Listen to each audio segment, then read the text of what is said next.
Hey guys, this is Eric Arsenault, vocal coach, recording artist, and originator of the Arsenault approach, and I'm here to give you guys another installment of voice lessons, this time the topic being vibrato. You guys asked for it, so you guys will get it.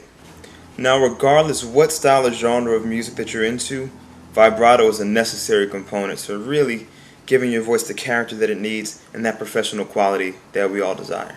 Let's start off from the basics for those of you who have a little less experience. What is vibrato?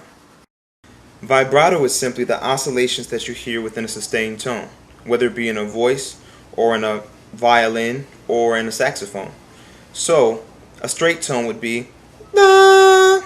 Add vibrato, da. And you hear the shakes. It's those little wobbly things that you hear. No, vibrato is not just for opera singers or Broadway singers, but even for popular music singers. Singers like Beyonce, you hear vibrato. Whitney Houston, hear vibrato. Even rock singers like Steven Tyler, hear vibrato. Pretty much any style. Now the way you use the vibrato might change depending on the style, but it will still be there. What we're going to start off with today is how to achieve vibrato first of all, so that you can get it going. And then we're going to go into some work on how to free the vibrato, so that you don't have one that's too fast or too slow.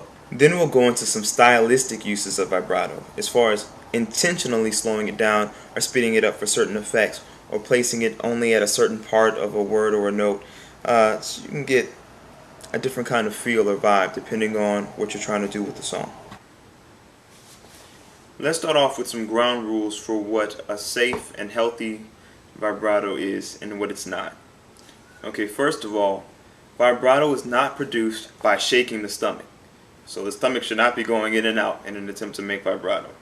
All you're doing is really hindering your diaphragm's ability to move freely, and you're sending really inconsistent bursts of air to the vocal folds. This is going to really affect your pitch in a big way, and also it doesn't sound natural. Number two, vibrato is not achieved by using what has been termed recently the gospel jaw. So it's not this. No. And I know we've seen old clips of Whitney doing it, but sometimes people sound good in spite of their technical flaws, not because of them.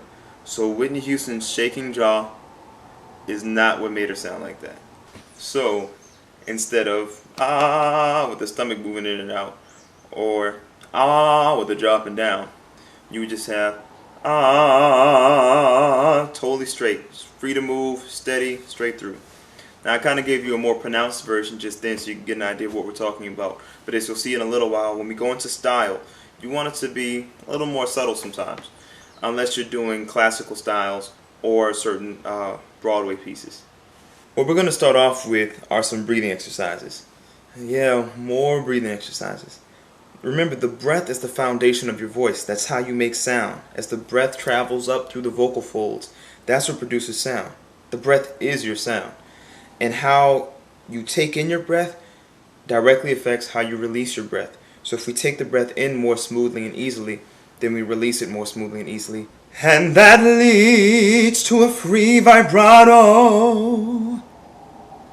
Okay, maybe that was too much, but you get the idea. Oh yeah, and one more thing. Before we go any further, I've got to address this. The number one killer of vibrato in my experience with teaching students is very simple to diagnose and very simple to fix if you let yourself fix it.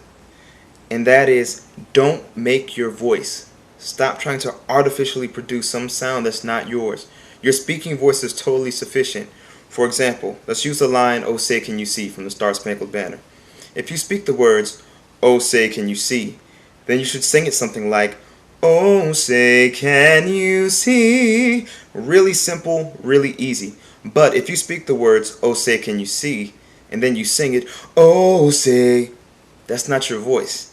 You don't have to make yourself sing. I can't emphasize this enough. It seems so simple, but singing is just elongated speech or stretched out talking. The same ease that you use to speak is the same ease that you should use to sing. That by itself will do a lot to relax your throat and allow vibrato to naturally come in. So if you talk like this, then you sing like this. It's no big difference. You don't have to make your voice, guys or girls. I see, especially those who are influenced by Christina Aguilera, you don't have to artificially color up your voice. Oh yeah, you don't have to do that. Or the Beyonce clones and the Kim Burrell clones. You don't have to you don't have to do that to your voice. Let your speaking voice sing for you. That way, not only will your voice relax, but you'll have the character of your true voice, and your voice will have more life to it and more distinction. You'll stand out. Nobody else has a voice like yours, so let it show. So while we're on this topic, let's use the line, "Oh say can you see," as our litmus test to gauge our progress. So what we're going to do now is we're going to sing this line, then I'm going to take you through the breathing exercises, and then we're going to come back and revisit this line, and you should notice a change in not only how it sounds, but how it feels. So take a moment, stand up straight or sit up straight with the shoulders gently pulled down and back, ears over the shoulders. And then you're going to speak the words, "Oh say can you see." Now, I want you to sing it right around that pitch. Oh say can you see. Really easy. Now, let's try a little bit higher. Oh say can you see. Really easy. However you want to sing it, however stylistically you want to approach it, I don't care. It doesn't matter. Just make sure you approach it the exact same way after we do the breathing exercises so that you can notice the difference. Whatever pitch you want, ladies, guys, it doesn't matter. Start off someplace comfortable, then pick a slightly higher one. That way, after we're done with all this breathing stuff from the next video, you can come back, sing the line again, and you can say, "Oh wow, it does feel easier," or "It does sound different," or whatever.